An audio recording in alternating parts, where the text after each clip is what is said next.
Olá e bem-vindos. Hoje vamos fazer um mergulho fundo numa análise que, num só dia, conseguiu tocar em alguns dos temas mais quentes da atualidade, tanto na Europa como, muito em particular, em Portugal. Preparados? Vamos a isso. Vamos então olhar para isto através da perspectiva de um comentador, que nos leva por três frentes bem distintas: a tensão militar com a Rússia, os sinais de alarme na economia ibérica e, por fim, uma crise que parece estar a abalar os alicerces do nosso sistema de saúde. Ora bem, começamos no grande tabuleiro de xadrez da geopolítica. O ponto de partida é um incidente que até podia passar despercebido, um navio russo em águas britânicas, mas que serve para destapar uma tensão muito maior que está a ferver sob a superfície da Europa. Pois, para este comentador, a desculpa oficial para a presença daquele navio, não passa de uma história de fadas.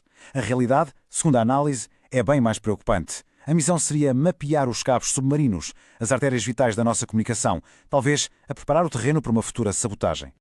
E atenção, porque isto não parece ser um ato isolado. A análise aponta para um padrão: sabotagem de linhas de comboio na Polónia, vigilância constante com drones. Tudo isto parece fazer parte de uma estratégia para testar as fraquezas da Europa. Nas palavras do comentador, a Rússia está-se a achar, está a ver até onde consegue esticar a corda. E a Europa? Como é que responde a isto? Bem, a análise destaca aqui uma mudança de fundo. Já se fala abertamente em criar uma espécie de Schengen militar que basicamente permitiria que tropas e equipamento circulassem pela União Europeia sem entraves burocráticos. A isto junta-se a ideia de guardar metais raros para não dependermos tanto de outros países e até reconverter a indústria civil para o esforço de defesa.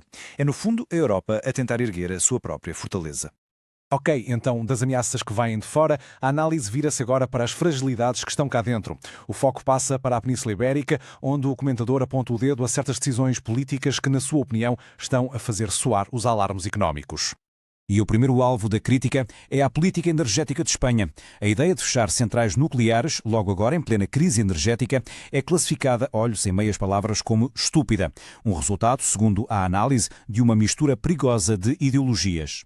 Depois temos este número que salta logo à vista, 8,5%. É quando se prevê que a despesa pública em Espanha aumente.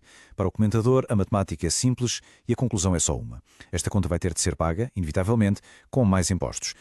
O cenário que se pinta para a economia espanhola é, portanto, de instabilidade a crescer. A despesa aumenta, a inflação teima em não baixar como no resto da Europa e os salários sobem mais rápido que os preços. É um ciclo vicioso. Para piorar, a análise ainda aponta o dedo às políticas de habitação em Barcelona como mais um fator a agravar a crise. A frustração do comentador é aqui bem visível e é dirigida ao presidente da Câmara de Barcelona, a quem chama, e a expressão é dele, um burro intelectual. E porquê?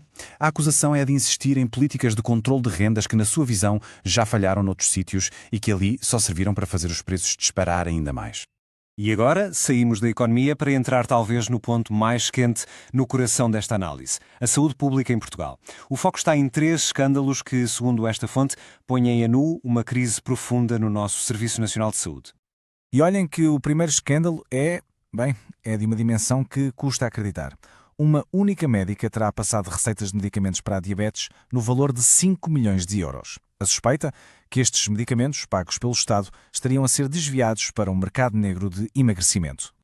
E o pior é que isto não para por aqui não. A análise revela que, ao mesmo tempo, soube-se de outros casos, pagamentos exorbitantes a médicos por cirurgias e, de forma quase inacreditável, uma única funcionária que terá inscrito ilegalmente 10 mil imigrantes no sistema. Uma verdadeira tempestade perfeita. Ora, perante este cenário, houve quem dissesse que, é bom sinal que isto se esteja a descobrir. Mas o autor desta análise rejeita essa ideia por completo. Para ele, não há aqui copo meio cheio nenhum.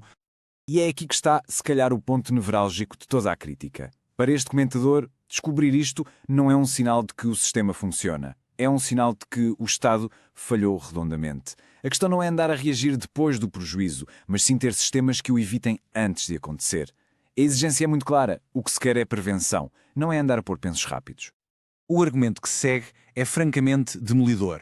As ferramentas para cruzar dados e detectar estas fraudes já existem, estão à mão. Se não são usadas, a conclusão do comentador é muito dura. Ou é pura incompetência, ou então, o que é pior, é mesmo falta de vontade política para fiscalizar a sério. Muito bem, depois de vermos tudo isto, o que é que une estes pontos todos? Nesta parte final, vamos juntar as peças do puzzle e tentar perceber qual é a grande tese, a visão do mundo que sai desta análise tão incisiva. A tese central pode resumir-se numa metáfora muito poderosa: o cheiro do dinheiro. A ideia é que, onde há muito dinheiro público a circular, como os 17 mil milhões do orçamento da saúde, vai haver sempre um cheiro que atrai quem o queira desviar. E por isso mesmo, para este comentador, a fiscalização rigorosa, permanente, não é uma opção, é uma condição de sobrevivência para o próprio sistema. E terminamos com uma pergunta que fica no ar. Uma análise como esta, tão forte, tão opinativa, serve para nos acordar ou serve apenas para criar mais ruído? E mais importante, depois de ouvir tudo isto, o que é que fica? Uma vontade de mudar as coisas ou apenas um sentimento de que nada tem remédio? A reflexão fica para cada um de nós.